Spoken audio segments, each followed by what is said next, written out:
Yo no podía orar, pero Jesús me envió la palabra de Dios y cambió todo dentro de mi corazón. Hay una ironía profunda en la historia de la fe. Las mismas manos que construyen monumentos a los profetas del pasado son, muchas veces, las que apedrean a los profetas del presente. Jesús lo denunció con una claridad cortante. Dijo: «Ay de ustedes, que edifican los sepulcros de los profetas, pero fueron sus padres quienes los mataron». Una frase que atraviesa los siglos y aún hoy sigue viva, como una espada que corta el alma de la religión cómoda, esa que ama las estatuas pero detesta las voces vivas. El problema no era que construyeran tumbas, sino que solo sabían amar la verdad cuando estaba muerta. Admiraban a los que ya no podían corregirlos, a los que no podían señalar sus errores, a los que ya no incomodaban su estilo de vida. Y en eso, Jesús vio el reflejo de una generación hipócrita, la que aplaude lo que ya no duele, pero crucifica lo que todavía confronta. Honraban el pasado, pero ignoraban al Dios que hablaba en el presente. El mundo religioso tiene una extraña habilidad para embalsamar la verdad.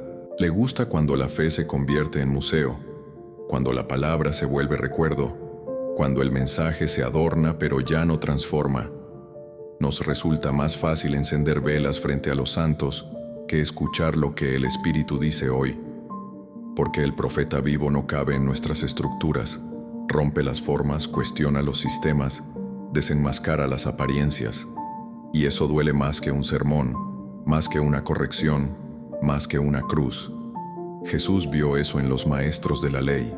Ellos cuidaban las tumbas de los profetas antiguos, pero estaban planeando matar al Hijo de Dios frente a sus ojos. La incoherencia era total. Decían seguir a Moisés, pero rechazaban al Mesías que Moisés anunció. Decían amar la verdad, pero temían a la luz. Por eso Jesús no los elogia, los lamenta. Dice: «Ay de ustedes», porque el lamento es la voz del amor que advierte, no del odio que castiga. Hoy seguimos haciendo lo mismo, solo que de maneras más sofisticadas. Aplaudimos la fe del pasado, pero rechazamos los llamados de conversión del presente. Admiramos la valentía de los mártires, pero no tenemos el coraje de perder una amistad por defender la verdad. Colgamos crucifijos en las paredes, pero nos avergonzamos de hablar de Cristo en público. Cantamos alabanzas, pero ignoramos al prójimo que sufre. Somos la generación que construye templos y al mismo tiempo crucifica al amor con indiferencia. Y lo más doloroso es que no siempre lo hacemos por maldad, sino por comodidad. Nos gusta una fe que inspire, no una que incomode.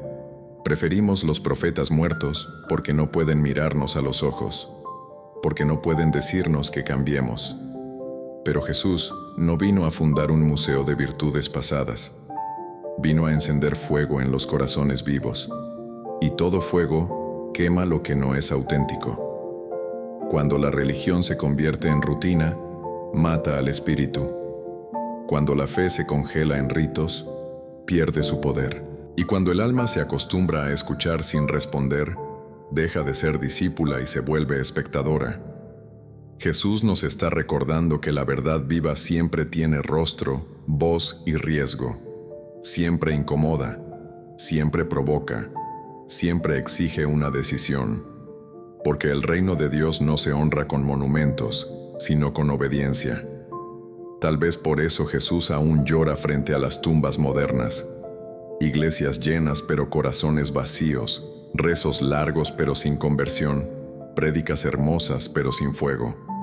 Él busca profetas vivos pero encuentra devotos de las ruinas. Busca amor que arda, pero haya homenajes fríos. Busca discípulos en movimiento, pero solo ve peregrinos que regresan a sus viejas sombras después de cada misa. Esta es la denuncia de Cristo. Una fe que honra tumbas pero teme la vida. Una espiritualidad que repite palabras santas, pero no deja que la palabra se encarne. Una religión que se aferra al mármol, pero huye del milagro. Jesús nos llama a despertar, a resucitar con Él, a dejar de vivir adorando lo muerto y empezar a caminar con lo vivo. Porque mientras sigamos construyendo tumbas para la verdad, seguiremos matando al Dios que intenta hablarnos hoy. Herederos de sangre. Cuando la fe se vuelve culpable del pasado. Jesús no está hablando solo de historia, está hablando de herencia espiritual. No basta con no haber clavado los clavos, no basta con no haber lanzado las piedras. Hay pecados que no se heredan en la sangre, pero sí en el silencio. Cuando Jesús denuncia a los maestros de la ley, no los acusa solo de repetir el crimen de sus antepasados, sino de aplaudirlo con su omisión. Ellos no mataron a los profetas con sus manos, pero construyeron los monumentos con el mismo espíritu de orgullo religioso. Levantaron los sepulcros, pero no para honrar la verdad, sino para exhibirse ante los hombres. Eran herederos de una historia manchada de sangre, y en vez de arrepentirse, la perpetuaron con religiosidad vacía. Esto es más común de lo que creemos. Cuando una generación no rompe con la injusticia espiritual de la anterior, la valida. Cuando los hijos no corrigen el veneno que los padres sembraron, ese veneno se vuelve legado. Jesús sabía que no se trata de linaje, sino de conciencia.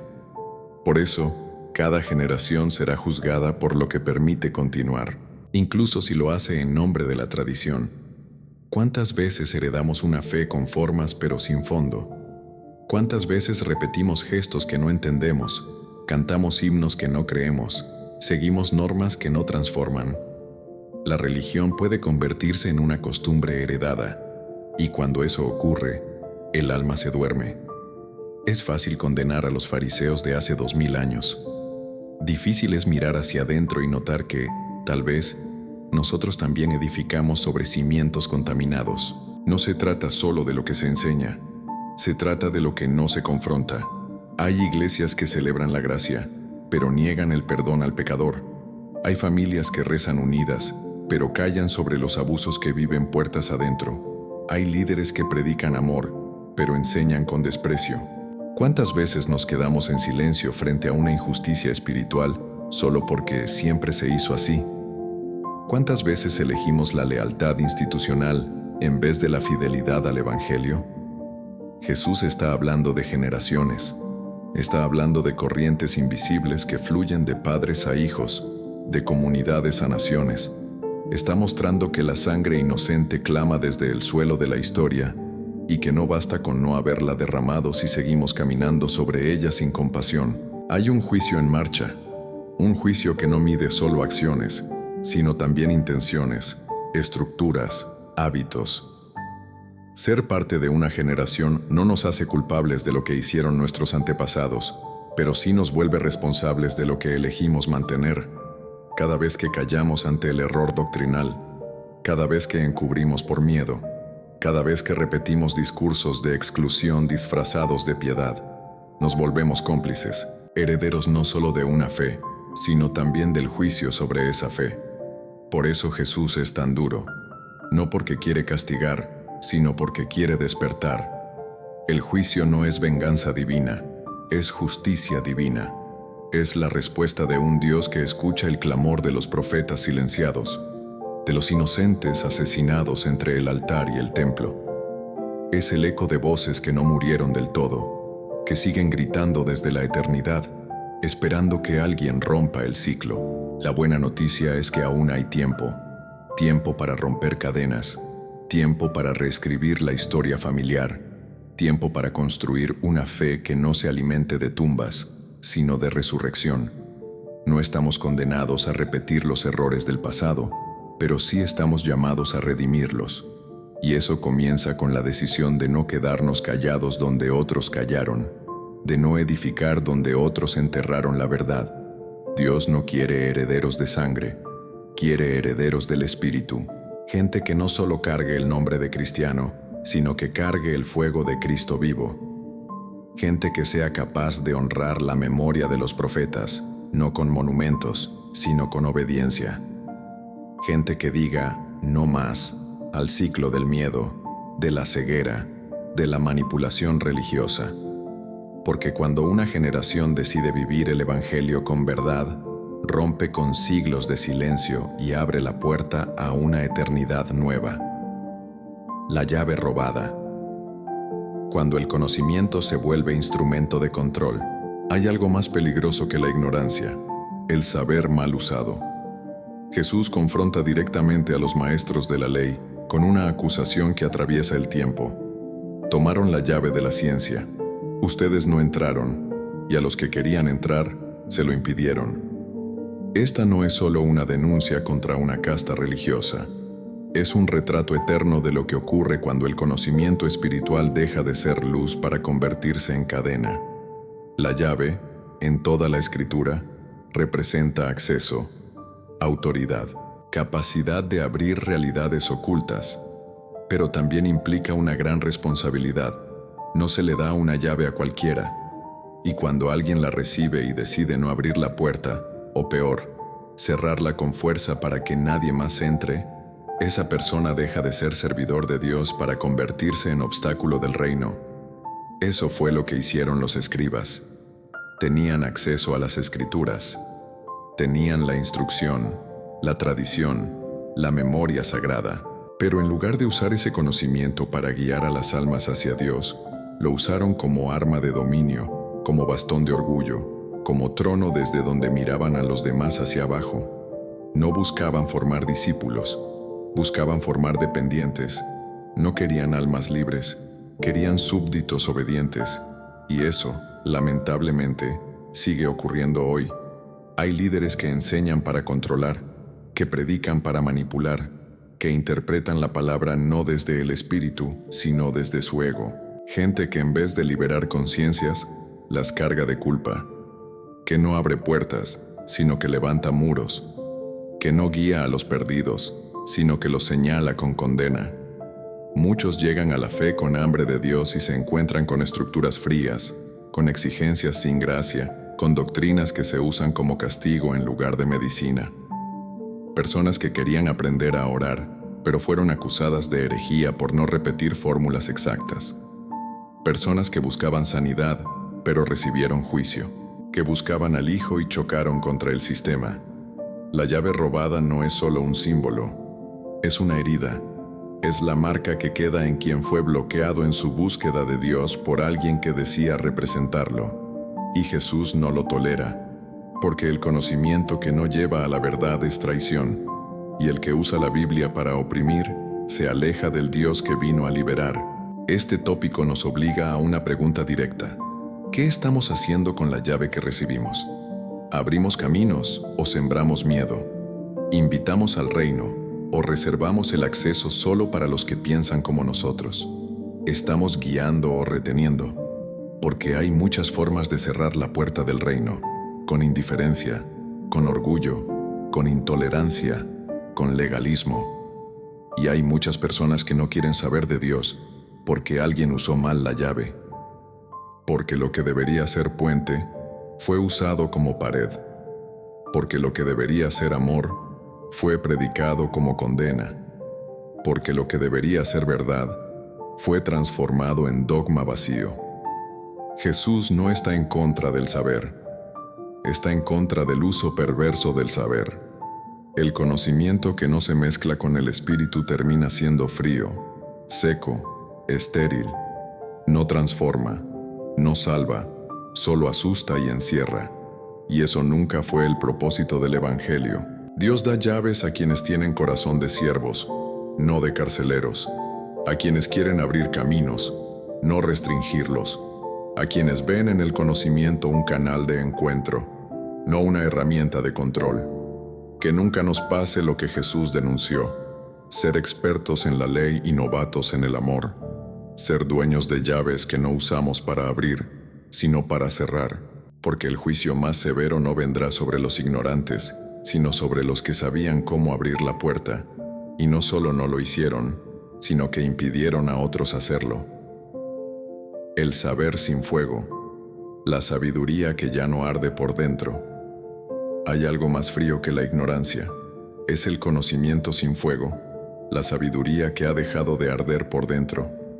Jesús miraba a los maestros de la ley y no cuestionaba su saber, cuestionaba su alma.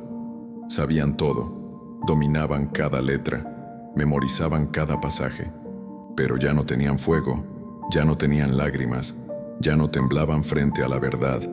Cuando la sabiduría se desconecta del espíritu, se transforma en estructura hueca. Ya no guía, ya no consuela, ya no interpela. Se convierte en una torre alta de palabras correctas pero sin presencia. Y es justamente allí donde nace la religión que endurece, que castiga, que paraliza. Es allí donde el altar se llena de explicaciones, pero se vacía de unción. Un saber que no arde ya no tiene poder de transformar. Jesús decía cosas que los fariseos no toleraban no porque fueran falsas, sino porque quemaban, porque no podían ser domesticadas, porque no entraban en sus esquemas. El fuego del Espíritu quema las máscaras, desarma las fórmulas, revela el corazón, y eso incomoda a quien ya no tiene hambre. El gran drama de muchos líderes religiosos no es la falta de conocimiento, sino la ausencia de pasión sagrada. Se han convertido en expertos de lo divino, sin tener intimidad con el Dios vivo. Hablan de amor, pero no lloran con los que sufren. Enseñan sobre el reino, pero nunca tiemblan ante la santidad. Hablan de oración, pero sus labios ya no conocen el susurro de la presencia. Hay personas que aprendieron tanto sobre la fe que se olvidaron de creer. Aprendieron tanto sobre Dios que dejaron de adorarlo. Memorizaron versículos, pero olvidaron lo que es postrarse. El saber sin fuego produce sermones sin lágrimas, consejos sin compasión, liturgias sin vida, y Jesús lo denunció con fuerza porque no vino a fundar una religión de intelectuales, sino a encender corazones.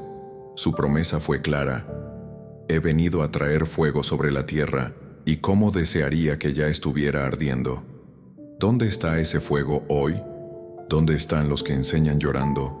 ¿Dónde están los que predican con rodillas marcadas de oración? ¿Dónde están los que citan la palabra con el alma quebrada por dentro?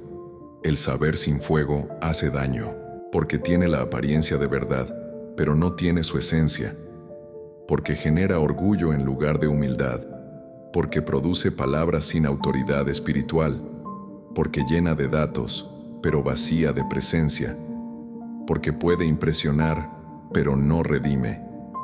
Necesitamos volver al fuego, volver al altar, volver al silencio donde Dios habla, volver a la palabra no como teoría, sino como espada, volver a la enseñanza como servicio, no como pedestal, volver a la sabiduría que transforma, no que encarcela. Y ese fuego no se consigue leyendo más, sino doblando rodillas. No se recibe por títulos, sino por hambre. No se cultiva con diplomas, sino con quebranto.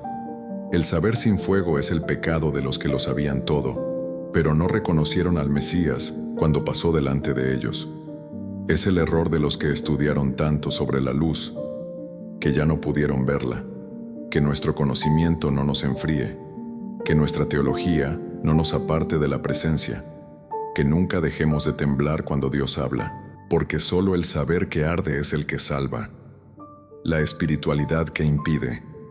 Cuando quien no ora, sabotea al que quiere orar. Hay una forma silenciosa pero devastadora de persecución espiritual que muchas veces pasa desapercibida. No viene de los enemigos declarados de la fe, no brota de sistemas ateos o de ideologías hostiles.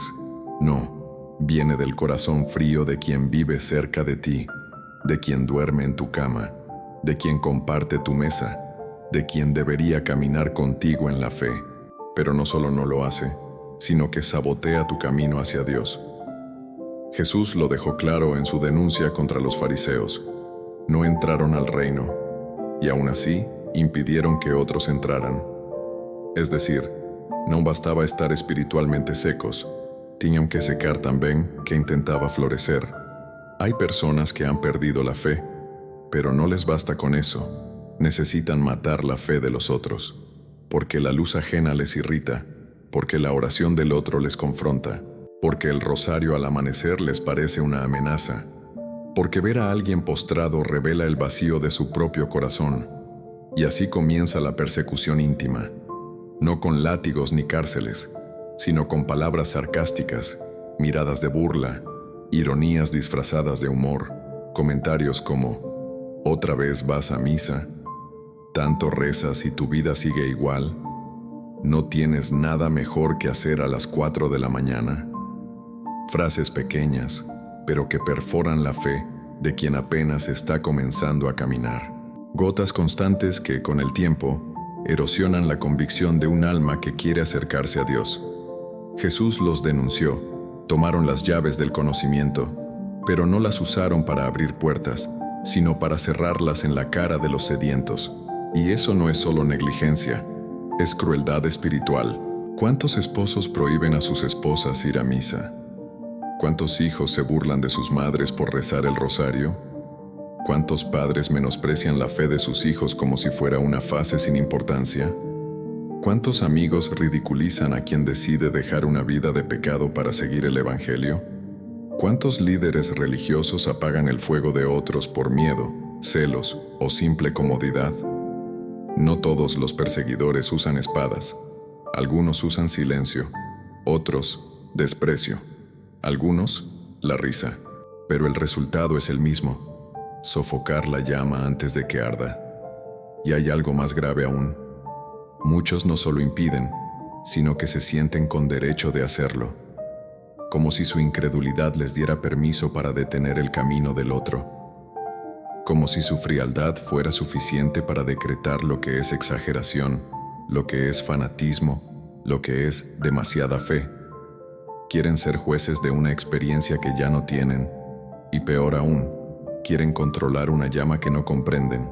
Pero la verdad es esta: quien no ora no tiene derecho de silenciar al que ora. Quien no cree no debe ser tropiezo para el que está buscando. Y si lo hace, será llamado a cuentas. Porque Jesús fue claro: se pedirá cuenta a esta generación, a esta, no solo por lo que hicimos, sino también por lo que impedimos que otros hicieran. Si no quieres levantarte a rezar, está bien, pero no impidas a quien se levanta. Si no entiendes la misa, respeta al que llora en el altar. Si no crees en el poder de la oración, al menos no apagues la esperanza de quien aún cree. Porque la fe no se impone, pero tampoco debe ser perseguida. Cada vez que criticas a quien ora, te colocas del lado equivocado de la historia. Te unes a los que lapidaron a los profetas, a los que cerraron las puertas del templo, a los que apagaron la llama en nombre de un orden que no salva. Y eso tiene peso eterno. Que esta palabra sirva de advertencia para quien desprecia la fe ajena, pero también de consuelo para quien es criticado por buscar a Dios. No estás solo. Jesús ve tu sacrificio. Él conoce tus lágrimas, y su juicio es justo. El que ora, aunque incomprendido, siempre será escuchado por el cielo. Silencio hostil. El peso de no defender al que busca a Dios. No siempre el enemigo de la fe se muestra como un agresor. A veces se presenta como un espectador, mudo, cómodo, callado. Alguien que ve la persecución espiritual, pero no la detiene. Que escucha la burla hacia quien reza, pero no dice nada. Que presencia el desprecio, pero prefiere no involucrarse. Ese silencio también grita, y grita contra el cielo. Jesús no solo denunció a los fariseos por impedir el acceso al reino, también dejó claro que el juicio alcanzaría a toda una generación, porque una generación no se define solo por sus líderes, sino también por los que permiten que el mal se mantenga sin oposición. El silencio de los justos puede ser tan letal como la voz de los impíos. En los hogares esto se ve cada día. Una madre es ridiculizada por su fe, y el esposo se calla. Un hijo es despreciado por su búsqueda de Dios, y los padres desvían la mirada. Una esposa es insultada por su deseo de servir en la iglesia, y nadie sale en su defensa. Y así, la fe va quedando sola, aislada, cercada, no por el ataque frontal de los enemigos de Dios, sino por el abandono silencioso de los que podrían haberla protegido. ¿Y por qué callamos? Por miedo al conflicto, por no querer meterse en problemas, por querer quedar bien con todos, por pensar que no es para tanto. Pero cuando alguien es ridiculizado por amar a Dios, cuando alguien es perseguido por su oración, cuando alguien es burlado por su devoción y tú lo ves y no haces nada, te haces parte de la herida, parte de la carga. parte del peso. El silencio se vuelve cómplice, porque la indiferencia frente al mal es una forma de aprobación. El que no defiende al justo se alía, sin querer, con el injusto. Y eso es lo que Jesús denuncia. Esa generación no solo mató profetas, también levantó sus tumbas. Es decir, no fueron los asesinos directos, pero conservaron su legado. Celebraron su memoria sin reparar su crimen. Honraron a los caídos, pero no se arrepintieron por lo que sus padres hicieron. Y eso también pesa. Hoy muchos se callan frente a la persecución espiritual. En el trabajo, prefieren reírse del chiste ofensivo antes que incomodarse. En casa, eligen no defender la fe de los suyos para no crear tensiones. En las redes, se hacen los ciegos frente a ataques a lo sagrado. Y poco a poco, ese silencio va erosionando el terreno fértil donde la fe debería crecer. El que no levanta la voz por la fe, prepara el terreno para que otros la pisoteen. El que no defiende al que ora, construye sin saber la cárcel que apagará futuras oraciones. El que no interrumpe la burla, se convierte en eco de ella. Dios no necesita multitudes para actuar, pero sí espera valentía de los que dicen amarlo. Y esa valentía no se mide solo en grandes gestos, sino en pequeñas decisiones. Decir, basta, cuando alguien desprecia la fe, dar una palabra de ánimo al que es criticado, ponerse al lado del que es atacado por su devoción, aunque eso implique incomodarse. Silenciarse frente al mal no te hace neutro, te hace ausente. Y en la ausencia de los buenos, el mal se organiza, se acomoda, se expande. Jesús espera más de nosotros. No quiere una generación que solo construya altares vacíos. Quiere defensores de la verdad, testigos que no solo crean en secreto, sino que se mantengan firmes cuando la fe es atacada. Porque, a veces, no decir nada es gritar del lado equivocado. Hoy, quizá no te pidan morir por la fe, pero sí te están pidiendo que no te calles frente a quien está siendo silenciado. Porque en el juicio final, no solo se recordará lo que hicimos, también se traerá a la luz todo lo que dejamos de hacer cuando sabíamos que debíamos actuar. La sabiduría que apunta el dedo, cuando la fe se viste de arrogancia. Hay una fe que no salva, sino que oprime. Una sabiduría que en lugar de iluminar, ciega. Una religión que no abraza, sino que levanta muros. Jesús no se enfrentó a los pecadores por su pecado, sino a los religiosos por su arrogancia. Y eso dice más de lo que parece. Los fariseos no eran ateos, no eran herejes, eran conocedores profundos de la ley. Sabían las escrituras de memoria, eran expertos en los rituales, pero su conocimiento no les acercó a Dios, sino que los alejó de su corazón. Usaron la ley como espada, no como guía. Transformaron la verdad en un arma para juzgar, no en un puente para salvar. La fe, cuando pierde el amor, se convierte en soberbia espiritual. Y no hay soberbia más peligrosa que la que se justifica con textos sagrados. Porque quien se siente con autoridad divina para juzgar, rara vez se revisa a sí mismo, rara vez se arrodilla, rara vez se quebranta. Mira desde arriba, habla desde un púlpito interno que no fue construido por Dios, sino por el ego. Jesús los confronta con firmeza. Tomaron la llave del saber, pero en lugar de abrir puertas, las cerraron. Se volvieron guardianes del templo, no siervos del reino. Prefirieron ser jueces antes que pastores. Y en ese orgullo, impidieron que otros encontraran la vida que ellos mismos nunca vivieron. Hoy, eso no ha cambiado tanto. Aún hay quienes usan la fe como escalera para sentirse superiores, que citan versículos no para consolar, sino para condenar, que miran con desdén a quienes caen, olvidando cuántas veces fueron levantados, que convierten su devoción en espectáculo, pero su corazón sigue vacío de compasión. La arrogancia religiosa es una máscara sutil. No grita, pero suena en cada juicio silencioso. No golpea, pero hiere con miradas. No insulta, pero excluye. Y lo peor, lo hace creyendo que agrada a Dios. Pero el Dios de Jesús no se esconde en apariencias. Él mira lo oculto, lo que se hace sin testigos, lo que se piensa en lo profundo. Él no se deja engañar por citas bíblicas si no hay vida que las respalde. No se impresiona con ayunos sin justicia, ni con oraciones sin humildad. La verdadera sabiduría no apunta el dedo, extiende la mano, no condena desde lejos, camina al lado, no presume su luz, la ofrece, no se alimenta del error del otro, llora por él, porque el que ha sido perdonado mucho no se atreve a señalar, se atreve a amar. Jesús nunca rechazó a los quebrantados, pero sí desenmascaró a los orgullosos, porque la arrogancia espiritual es el mayor obstáculo para el reino, no porque aleje a Dios, sino porque cierra el corazón, y un corazón cerrado, aunque sepa mucho, no puede recibir la gracia.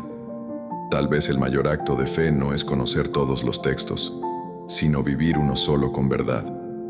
Tal vez el mayor milagro no es sanar a otros, sino dejarse transformar primero. Tal vez el verdadero discípulo no es el que más habla de Dios, sino el que más se parece a Él. Hoy, Dios no busca eruditos que humillen, sino humildes que abracen. No busca sabios que excluyan, sino corazones dispuestos a aprender de nuevo. Porque solo quien se hace pequeño puede entrar en un reino tan grande. El altar vacío, cuando el culto no tiene presencia. La tragedia no comienza cuando el altar se quiebra, sino cuando sigue intacto. Pero Dios ya no está allí. Jesús denuncia a una generación que honra la religión como estructura, pero ha expulsado la presencia que a ella daba sentido. Hay templos repletos de gente, ritos impecablemente celebrados, coros afinados, encuadres perfectos en transmisiones online, pero el espíritu no se hace presente, porque lo que antes ardía en fuego, hoy es solo humo litúrgico, porque lo que antes era lágrima de rendición, hoy es máscara de performance, porque se conserva la forma, pero se nega la fuerza.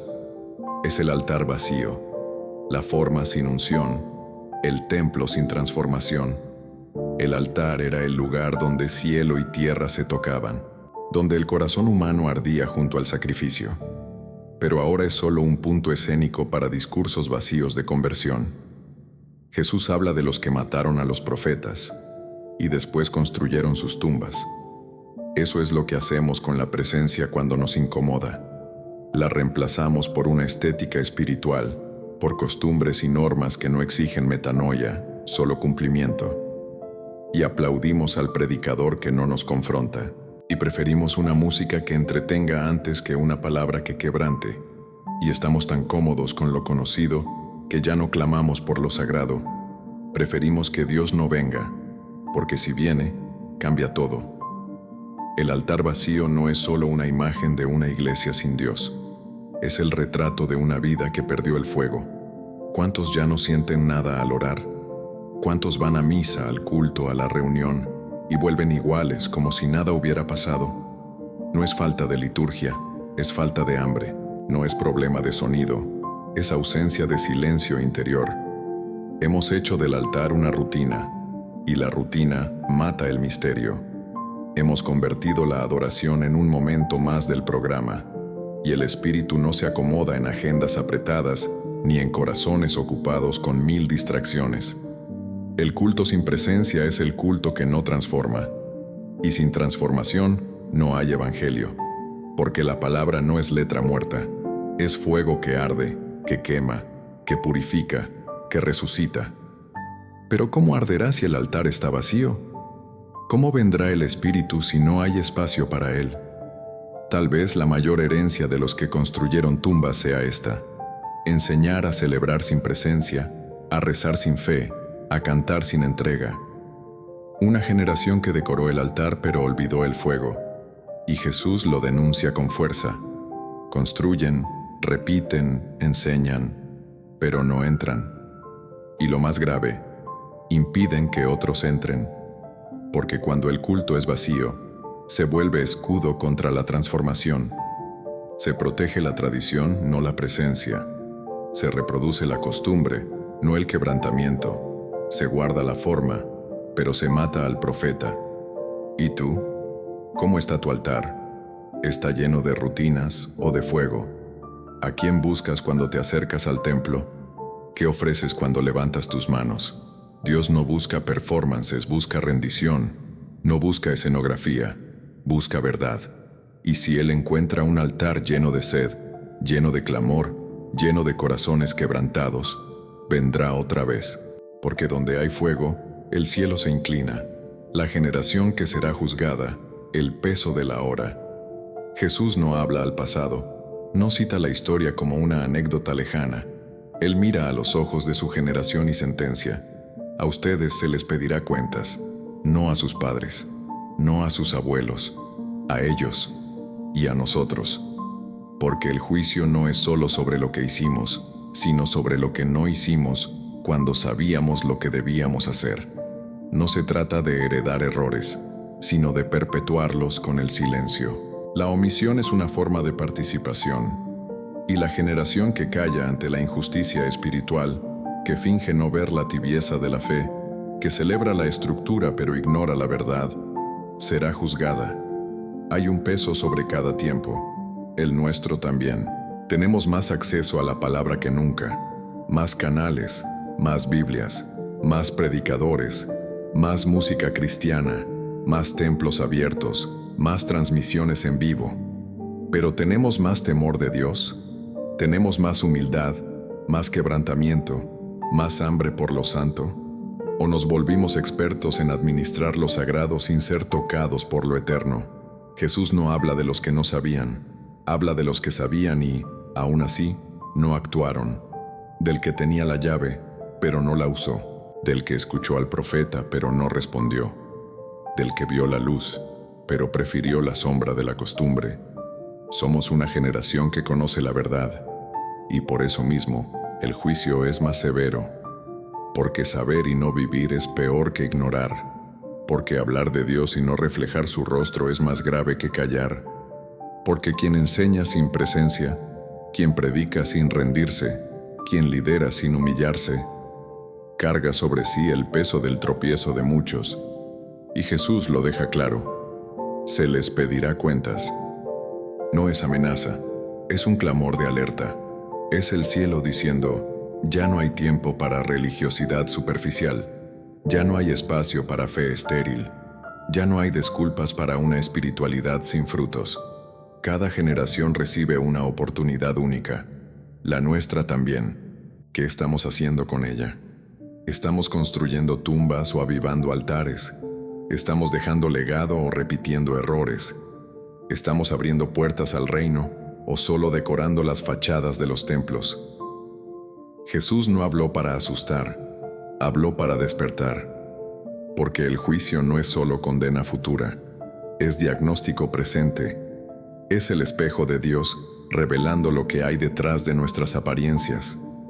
El peso de la hora es sagrado, porque hoy es el día de la decisión. Hoy es el tiempo de la conversión real, no de lo que se publica, sino de lo que se vive, no de la imagen, sino del secreto, no del aplauso, sino del arrepentimiento. Jesús no nos entrega una advertencia fría, nos ofrece una chance ardiente, una oportunidad para romper con los ciclos que heredamos, para vivir una fe que no solo se celebra, sino que transforma.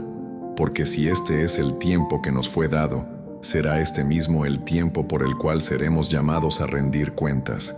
El miedo a la luz. ¿Por qué la verdad aterroriza a los religiosos? Cuando Jesús hablaba, no todos lo escuchaban con hambre de transformación. Algunos lo seguían para encontrar una falla, otros para armar una trampa, no por ignorancia, sino por miedo.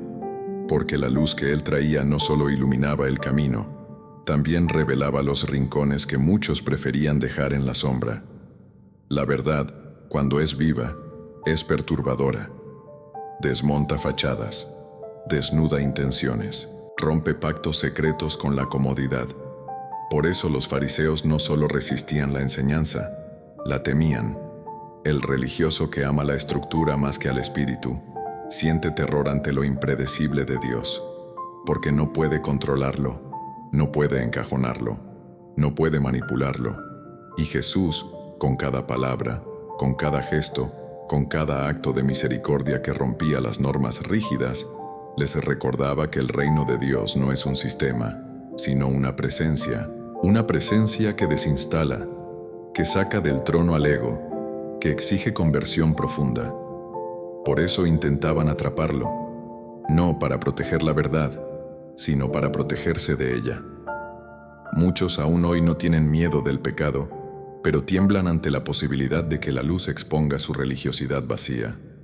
La religión que no se abre al quebrantamiento se convierte en trinchera, y desde esa trinchera se dispara contra el que ora con sinceridad, contra el que canta con fuego, contra el que rompe el protocolo para tocar a Jesús. Hay quienes prefieren el silencio del ritual al clamor del quebranto, la rutina del incienso al suspiro del arrepentido, porque lo primero pueden controlarlo, lo segundo, no. El miedo a la luz nace del apego a las tinieblas cómodas, del temor a perder poder, reconocimiento, influencia. Jesús nunca fue amenaza para el humilde, pero fue tormenta para los que se escondían detrás de la ley, para no rendir el corazón. La luz no destruye, la luz salva. Pero para quien ama más su propio reflejo que el rostro de Dios, la luz se vuelve insoportable. Y así como los fariseos armaban ciladas para atrapar a Jesús, hoy aún hay quienes diseñan discursos para silenciar al Espíritu. ¿Cuántas veces nosotros mismos apagamos la voz de Dios porque nos desafía? ¿Cuántas veces preferimos un sermón suave, una oración domesticada, una espiritualidad predecible, solo para no enfrentar la verdad que nos sacudiría desde dentro? No son solo los otros los que temen la luz, también nosotros, en lo profundo, podemos resistirla cuando pone en jaque nuestra zona de conforto. Pero la fe real no florece en la penumbra. La fe verdadera nace cuando permitimos que la luz de Cristo nos invada, incluso cuando duele. El Evangelio no es un adorno, es una espada. Y esa espada corta profundo, no para herir, sino para separar o que es falso do que es verdadero. La verdad no es cruel, es cirujana, abre para sanar, pero solo los que aman más la libertad que la apariencia se atreven a someterse a ese bisturí celestial.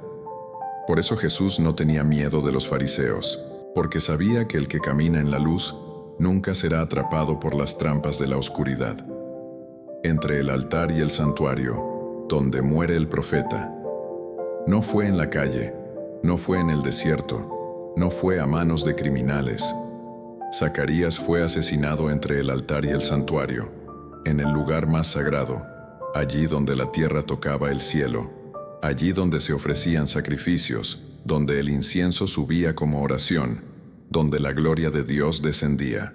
Y fue allí, justo allí, donde un profeta cayó muerto, no por manos paganas, no por enemigos externos, sino por los que decían representar a Dios. ¿Qué significa morir entre el altar y el santuario? Significa ser eliminado no por el mundo, sino por la religión. Significa que a veces el corazón más endurecido no se encuentra fuera de los templos, sino dentro, y es en ese espacio sagrado, donde deberían habitar el temor reverente, la compasión y la verdad, que algunos encuentran su tumba. El profeta no muere por mentir, muere por decir la verdad, no muere por odiar, muere por amar lo suficiente como para confrontar. Su voz, incómoda, su presencia, desafiante, su mensaje, innegociable. El altar representa sacrificio, el santuario, presencia divina. Entre ambos se esperaba redención, encuentro, reconciliación. Pero cuando el sistema religioso se vuelve hostil al espíritu, ese mismo espacio puede volverse sepulcro. Jesús lo denuncia con vehemencia porque sabe que detrás de cada túmulo sagrado hay un eco de silencio cómplice. Honraban a los profetas muertos, pero callaban frente a los profetas vivos. Embalsamaban la memoria, pero enterraban el mensaje. ¿Y hoy? ¿Dónde mueren los profetas? Mueren cuando una comunidad margina a quien clama por justicia. Mueren cuando un líder reprime al que intercede con lágrimas. Mueren cuando el fuego es apagado porque incomoda, cuando la verdad es suavizada para no perder membresía, cuando la adoración se vuelve espectáculo y la santidad, una palabra olvidada, mueren entre el altar de la liturgia y el santuario de la estructura. Mueren cuando hay forma pero no fondo, ruido pero no rendición. Zacarías no murió porque no entendieran su mensaje. Murió porque lo entendieron demasiado bien. Y eso dolía, porque la verdad confronta. Llama al arrepentimiento, sacude la comodidad, derriba ídolos, incluso los que se visten de espiritualidad.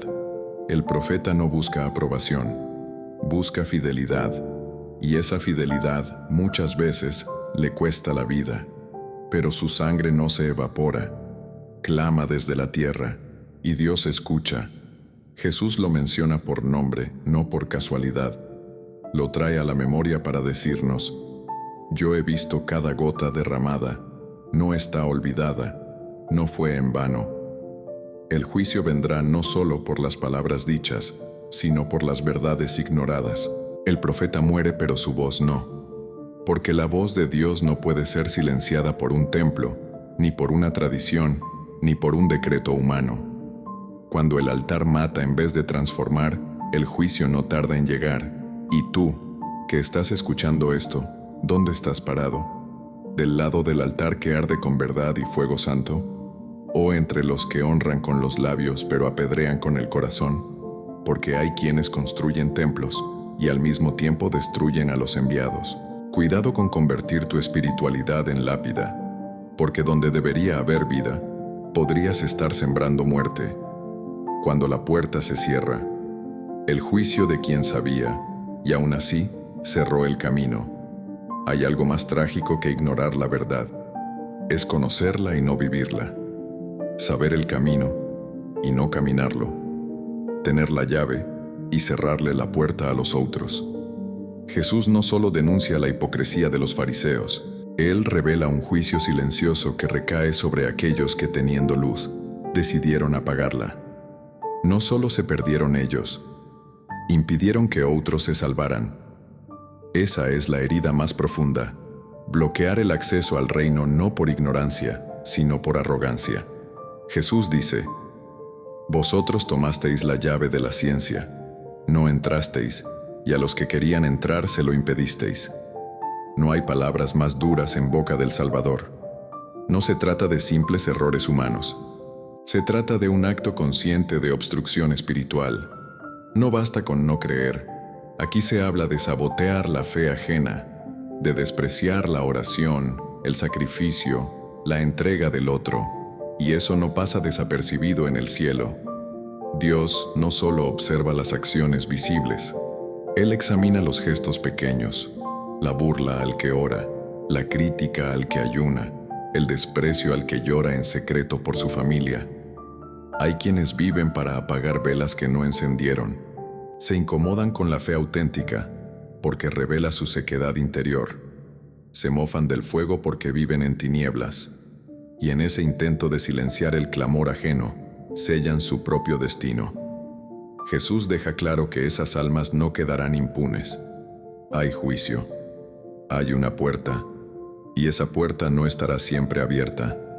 El reino de Dios no es un museo para los religiosos de pose. Es un hogar vivo para los que tienen hambre y sed de justicia, aunque tropiecen, aunque sangren, aunque caigan 1000 veces. Pero a los que se creen guardianes del acceso, sin nunca haberse postrado ante el Rey, se les dirá un día: no os conozco. Es una advertencia, no a los que están lejos, sino a los que están cerca, pero con el corazón endurecido, a los que hablan de Dios pero no lo aman, a los que usan su nombre pero niegan su poder, a los que bloquean con estructuras humanas lo que el Espíritu Santo quiere hacer libremente. A esos les será pedida cuenta, porque no solo cargaban sus cadenas, ataban también los pies de quienes querían correr hacia el Padre. Y tú que escuchas esta palabra, tal vez te has sentido impedido, tal vez alguien te dijo que no eras digno, que no eras suficiente, que no sabías orar, que no eras espiritual como ellos. Tal vez rieron de tu fe, apagaron tu esperanza, cortaron tus alas. Hoy Jesús te dice: La puerta sigue abierta. No escuches a los fariseos. Escucha al buen pastor que da su vida por ti. Él no cierra la puerta. Él es la puerta. Pero también tú debes decidir. ¿Serás quien entra o quien impide? ¿Serás quien se humilla ante la presencia o quien la ridiculiza desde lejos? Porque el tiempo de la misericordia tiene un fin. Y cuando la puerta se cierre, no se abrirá por títulos, ni por discursos, ni por méritos vacíos. Solo entrarán los que buscaron con sinceridad, los que caminaron con temblor, los que, aún sin saber mucho, clamaron con todo el corazón. El juicio no es para aterrorizar, sino para despertar. Jesús no amenaza. Jesús advierte, porque todavía hay tiempo, todavía hay gracia, todavía hay voz. Pero llegará el día en que el eco de los profetas cesará, y solo quedará el silencio de quien no quiso escuchar. Que no seas tú, que no seas uno más con la llave en la mano y el corazón cerrado. El Señor esté con ustedes y con tu espíritu. Proclamación del Santo Evangelio de nuestro Señor Jesucristo según San Lucas. Gloria a ti, Señor. En aquel tiempo dijo el Señor: «Ay de ustedes, porque construyen los sepulcros de los profetas, pero fueron sus padres quienes los mataron. Así son testigos, y aprueban las obras de sus padres, porque ellos mataron a los profetas, y ustedes les construyen los sepulcros. Por eso la sabiduría de Dios ha dicho: yo les enviaré profetas y apóstoles, matarán y perseguirán a algunos de ellos. Así a esta generación se le pedirá cuenta de la sangre de todos los profetas, derramada desde la creación del mundo, desde la sangre de Abel hasta la de Zacarías, que fue asesinado entre el altar y el santuario. Sí, se los aseguro, se le pedirá cuenta a esta generación. Ay de ustedes, doctores de la ley, porque se han apoderado de la llave del conocimiento. Ustedes no han entrado, y a los que querían entrar se lo han impedido». Cuando Jesús salió de ahí, los escribas y los fariseos comenzaron a acosarlo terriblemente y a interrogarlo sobre muchas cosas, tendiéndole trampas para sorprenderlo con alguna palabra salida de su boca. Palabra del Señor. Gloria a ti, Señor. Que la palabra del Santo Evangelio perdone nuestros pecados, en el nombre del Padre, del Hijo y del Espíritu Santo. Amén.